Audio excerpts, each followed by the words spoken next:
جب ہم یہ کہتے ہیں خداوند ہم کچھ نہیں جانتے کہ کیا کریں, ہم نہیں جانتے کہ کیسے کریں, ہمارے پاس یہ کرنے کے لیے طاقت نہیں ہے, لیکن تو سب کچھ کر سکتا ہے.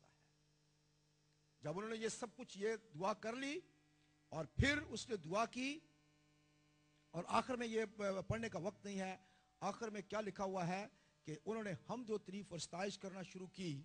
اور 22 میں لکھا ہے جب وہ گانے اور حمد کرنے لگے تو خداوند نے بنی امور اور مواب اور کوئی شعیر کے باشندوں پر جو یہودا پر چڑھے آ رہے تھے کمین والوں کو بٹھا دیا, سو وہ مارے گئے. سب کے جتنے بھی لوگ دشمن آ رہے تھے وہ آپس میں لڑنے لگے, آپس میں انہوں نے ایک دوسرے کو مار دیا, اور ایسا ہوا کہ فوج جو ہے جو ان کے اوپر چڑھی آ رہی تھی وہ خود اپنے آپ ہی ختم ہو گئی. تو کون سی چیز ہے جو اتنی بڑے کام کو جو ہے وہ سلجھا سکتی ہے؟ وہ ہے روزہ.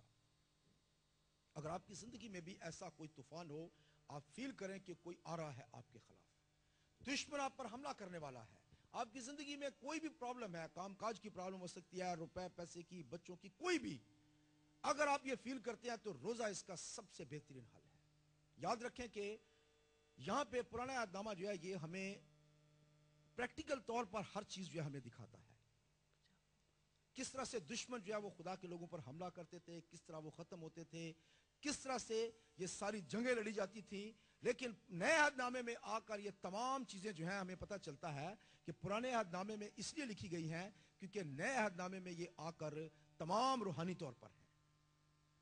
ہمارے دشمن جو ہیں اب پرانے عہد نامے کی طرح نظر نہیں آتے ہیں. ہمارے دشمن جو ہیں اب روحانی دشمن ہیں. شیطان جو ہے وہ اپنی فوجوں کو ہم پر لے کر آ رہا ہے, وہ ہم پر حملہ کرنے والا ہے, وہ کسی طریقے سے ہمیں برباد کرنا چاہتا ہے.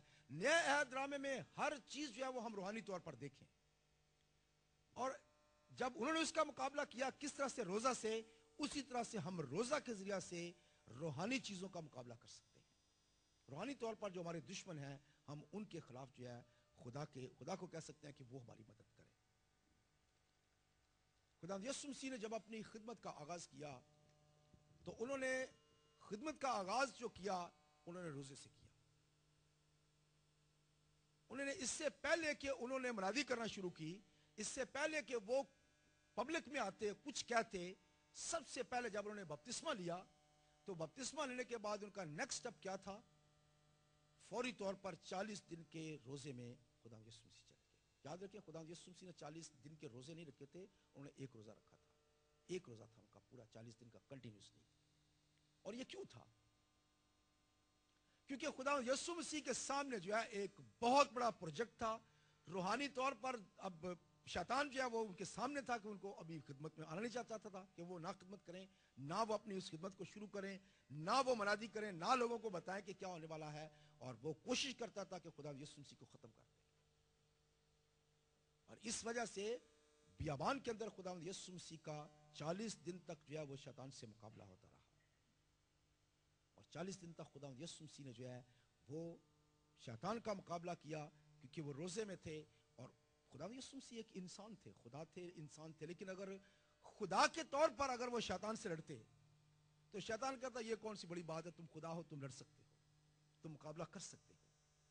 لیکن خداوند یسوع مسیح کو انسان کے طور پر, ایک آدمی کے طور پر جو ہے وہ مقابلہ کرنا تھا تاکہ وہ ثابت کر سکے کہ میں آدم کے لیے لڑنے آیا ہوں.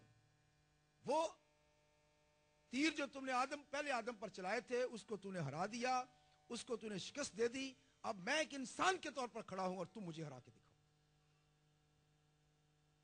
اور ایک انسان کے طور پر خدا یسوع مسیح نے اس کا مقابلہ کیا, اور انہوں نے خدا کے پاک روح کو یہ موقع دیا کہ وہ زیادہ سے زیادہ قوت میں رہے. اور کیا ہوا؟ خدا یسوع مسیح جو ہے اس سے جیت گئے. اور خدا کے کلام میں لوکا کی انجیل اس کے 4 باب کی پہلی آیت اگر آپ پڑھیں تو آپ کو پتہ چلے گا کہ وہاں پہ ایک نہایت اہم بات ہے. پڑھیں جی,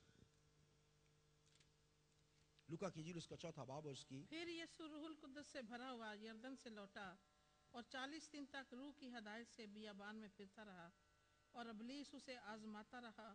ان دنوں میں اس نے کچھ نہ کھایا. اب یہاں پہ لکھا ہوا ہے کہ خدا یسوع مسیح جو ہے وہ پاک روح سے بھرا ہوا شیطان کے مقابلہ کے لیے آیا, اور اس کے بعد جب اس نے شیطان کو ہرا دیا تو اگر آپ دیکھیں لوکا کی انجیل اس کا چوتھا باب اور اس کی اگر آپ پڑھیں 14